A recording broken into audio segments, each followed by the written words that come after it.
नमस्कार दोस्तों। आज हम एक बहुत ही कमाल की कविता में डुबकी लगाने वाले हैं।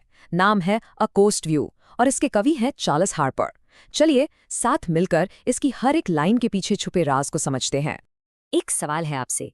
क्या आप कभी समुद्र के पास खड़े हुए हैं, उसकी शांत सुंदर सतह को देखा है? और क्या कभी आपने महसूस किया है कि उस शांति के ठीक नीचे एक ऐसी जबरदस्त ताकत छिपी है जो कुछ भी कर सकती है? अगर हाँ, तो आप इस कविता के दिल को समझ गए हैं। यही है अ कोस्ट व्यू का जादू, जो दिखता है और जो असल में है उसके बीच का फर्क। तो ये कविता लिखी किसने है? ये हैं चार्ल्स हार्पर, 19वीं सेंचुरी के एक बहुत ही इंपॉर्टेंट ऑस्ट्रेलियन पोएट। अब सोचिए, ऑस्ट्रेलिया चारों तरफ से समुद्र से घिरा हुआ देश, तो ये तो जाहिर है कि समुद्र उनके लिए सिर्फ पानी नहीं था, बल्कि एक बहुत बड़ी इंस्पिरेशन था। और वही गहराई आपको उनकी कविताओं में दिखेगी। ओके, तो शुरू करते हैं पार्ट 1 से।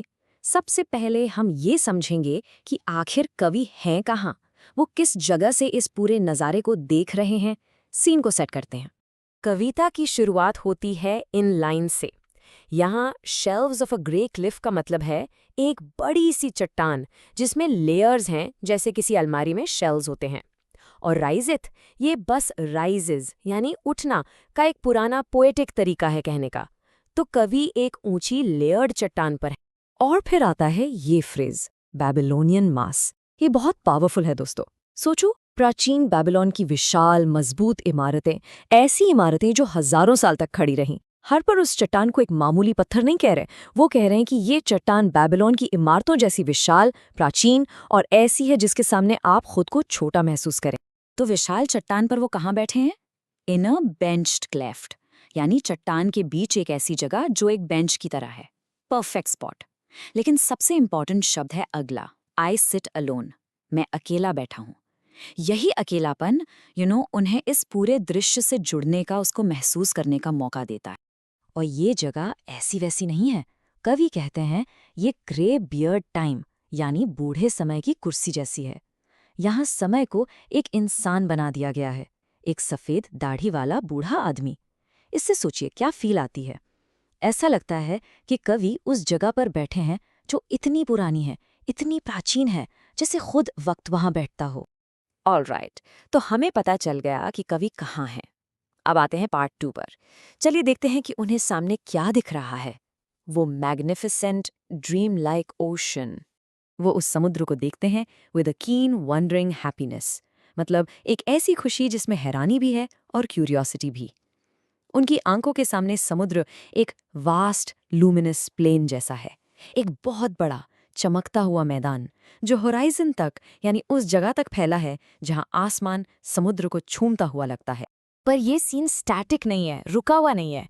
समुद्र changeful as a lover's dream है, एक प्रेमी के सपने जैसा, जो कभी भी एक जैसा नहीं रहता, पल पल बदलता है। और ये बदलाव क्यों हो रहा है?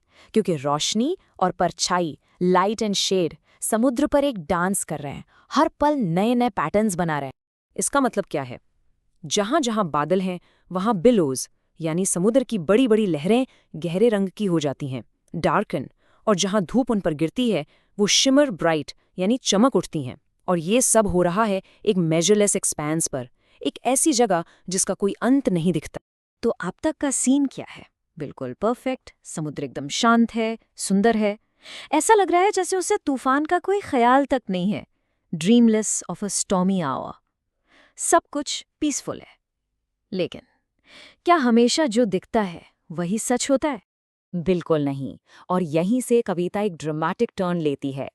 पार्ट 3 में हम देखेंगे कि इस शांति के पर्दे के पीछे आखिर क्या छिपा है। कवि की नज़र अब उस चीज पर पड़ने वाली है।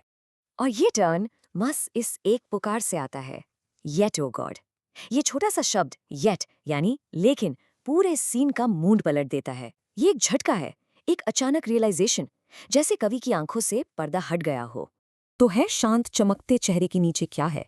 एक ब्लाइंड फेट लाइक माइटीनेस, एक ऐसी अंधी किस्मत जैसी ताकत जिसे कोई कंट्रोल नहीं कर सकता। और ये ताकत क्या कर रही है? ये कॉइल्ड इन स्लम्बर है। सोचो, एक बहुत बड़ा सांप या कोई ड्रैगन कुंडली मारकर सोया हुआ है, श्श, एकदम शांत। लेकिन आपको पता है कि अगर वो जाग गया तो तबाही मचा देगा। कवि को अब समुद्र की खूबसूरती नहीं, उसकी विनाश करने की शक्ति दिख रही। ओके, तो कभी अभी इस गहरे थोड़ा डरावने ख्याल में डूबे हुए हैं और तभी उनकी नज़र होराइजन पर एक नई चीज़ पर जाती है। यहाँ से पार्ट 4 में कविता एक स्पिरिचुअल, एक आध्यात्मिक दिशा में मुड़ जाती है। दूर, बिल्कुल होराइजन पर कवि को एक जहाज दिखता है। पर रुकिए, पूरा जहाज नहीं, उन्हें सिर्फ टॉप मोस्ट सेल्स दिख रहे हैं, यानी जहाज की सबसे ऊंचे वाले पाल, जो जहाज का मेन बॉडी है, हल, वो अभी भी दिखाई नहीं दे रहा है। एक बहुत ही मिस्टीरियस इमेज है। और ये पाल हवा में ऐसे तंगे जैसे वो किसी बादल से चिपके हुए हों, क्लिंगिंग टू अ क्लाउड। और ऐसा लग रहा है जैसे वो बादल और पाल दोनों एक साथ द वॉइड बियॉन्ड से, यानी उस अनंत खाली जगह से ऊपर की तरफ उठ रहे हैं। ये सीन अब बिल्कुल रियल नहीं लग रहा, एकदम मैजिकल, जैसे ये जहाज इस दुनिया का है ही। और कविता के आखिर में हार्पर इस जहाज को एक हेवनली नेट से कंपेयर करते हैं, एक स्वर्ग का जाल, जिसे इथीरियल हैंड्स यानी देवदूतों जैसे हाथ गहराई से ऊपर स्वर्ग की तरफ खींच रहे हैं। वाओ! अब ये जहाज सिर्फ एक जहाज नहीं है, ये एक सिंबल बन गया है, एक ऐसी चीज का जो इस धरती से ऊपर उठ रही है, शायद मोक्ष की तरफ, स्वर्ग की तरफ।